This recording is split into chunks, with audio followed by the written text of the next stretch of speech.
Yep. Okay, so this is Zeta. So at the moment we're really restricted to what we can do. So we're trying to go to really quiet places. And at the moment we're just treading water with a lot of dogs at the moment. So literally nothing's moving out the other end. What places are you allowed to take them at the minute? Quiet. As much as possible quiet. Just so we're avoiding people. Are you allowed in supermarkets and that? No.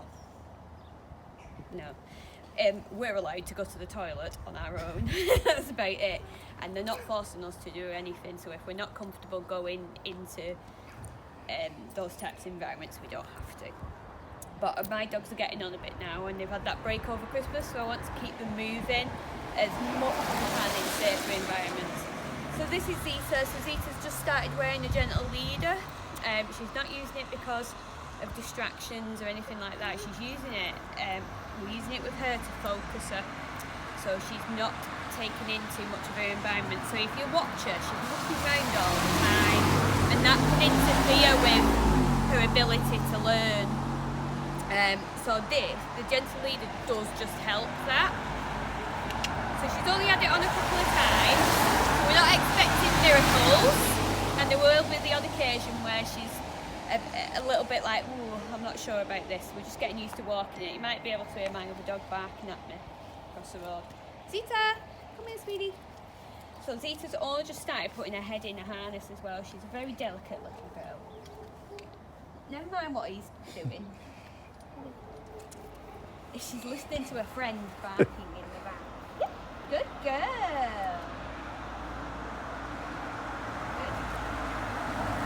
So she was putting her head in the harness, but because this is quite a busy road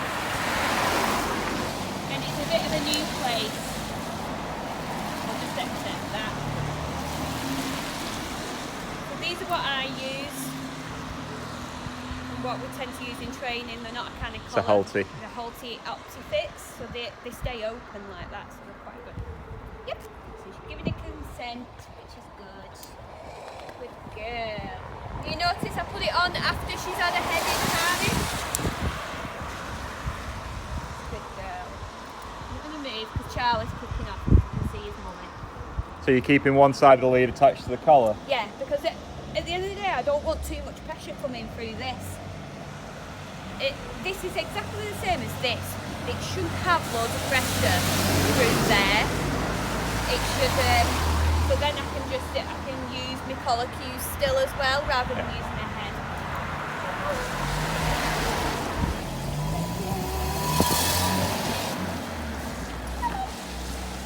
He also doesn't particularly like people following her.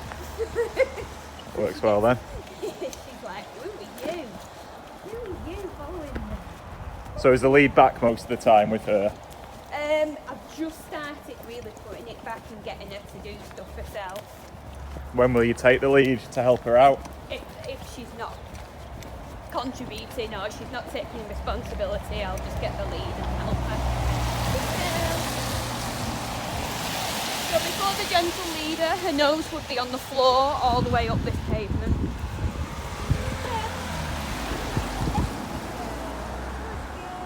Does she stand at curbs? Yeah. All our dogs stand at curbs now. Yeah. Good girl. Oh, that's very nice of you.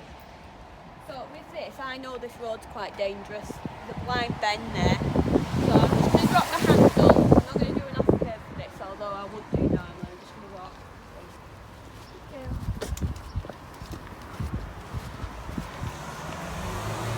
Good girl.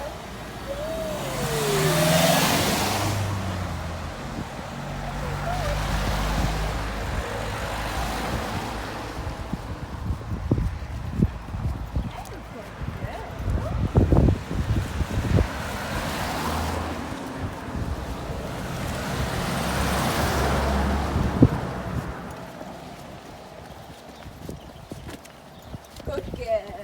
What were you doing with your hands then? Just getting her to go around the corner and flow. I don't want her going up to that curb there because people cut that corner and go on the pavement.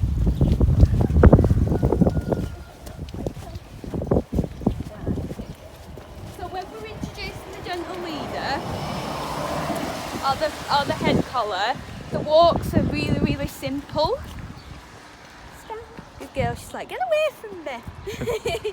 So really, really simple routes. Couple of curbs, nice straight line, bit of a wide pavement. We don't want anything complex when we're introducing the gentle leader. So just something nice and simple for her so she can get the feeling of it. She can learn to eat through it and stuff like that. Good girl.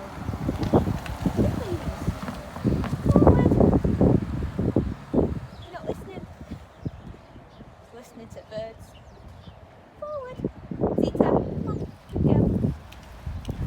She goes off in her own little world. Bless her. Good girl. Do you get them to do a step on every curb? On step we do, yeah. Why? She's got a little bit of traffic awareness. She backs up from buses. Forward. Good girl. Just purely because we use it as a target point. So rather than the down curb being a target point, we use the up curb as a target point. And for some of our less, not less abled, but clients who may have poor balance will use a step up, so that indicates to them to lift their feet up so they're not tripping on the up curb. You know, you said as well she had like a little bit of traffic sus. Yeah. What sort of stuff are you doing at this stage if she's got that? So I'm keeping her routes very much the same, so I don't keep going to different places. I'll pick nice quieter areas. If she wants to stand, she can. If she wants to tuck in slightly, she can. And when she's ready, we move off again. And we just monitor that recovery rate and when she's able to set off again.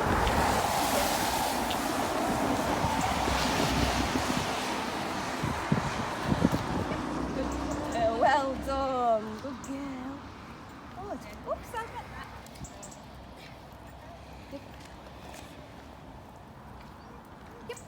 Good girl. Good. So we're just marking the point she disengages from the dog. Yep.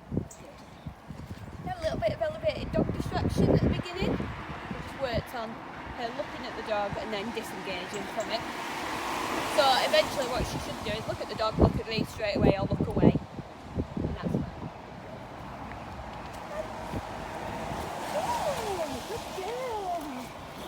I cannot tell you the difference with her with this head collar. There's no pressure going through it. You can see it's nice and loose, but she would literally just sniff the pavement all along. She's still looking around, and that's fine. I don't expect her to have her eyes straight ahead. Are you giving her more treats now she's in head collar? I did at the beginning, so yeah, it was very high reinforcement. So to get to this stage has taken about six weeks. Do you mean with a head collar? Just with a head collar. Yeah. So it's taken that long to get her to work in a head collar, and that is pretty much how long it should take. Yeah. We don't want to be rushing it. Good girl, well done. Good girl. Yes, that's it.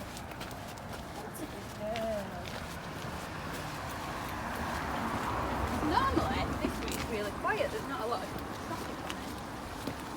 Who's there?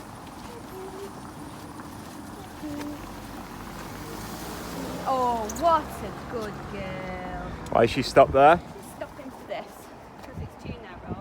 She can hear me brushing it. So at this stage, I just wanted to be aware of it. Forward. Forward. Come on. Yes, good girl. Well done.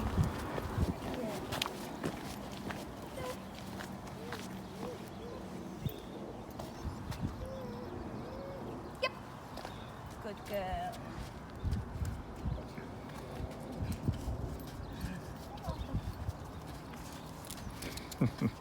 Nearer. So that was interesting then how you rewarded her not for looking at you but from just disengaging Just from the dog. disengaging. She doesn't have to look at me. Not a lot of dogs will look directly in your eyes, which is fine. That is a markable improvement. So when she was first in training, get her on the back legs, back, and it's all play. She's not got a bad bone in her body. How did you start that work? Literally just with a clicker, and we mark them for actually looking at the distraction.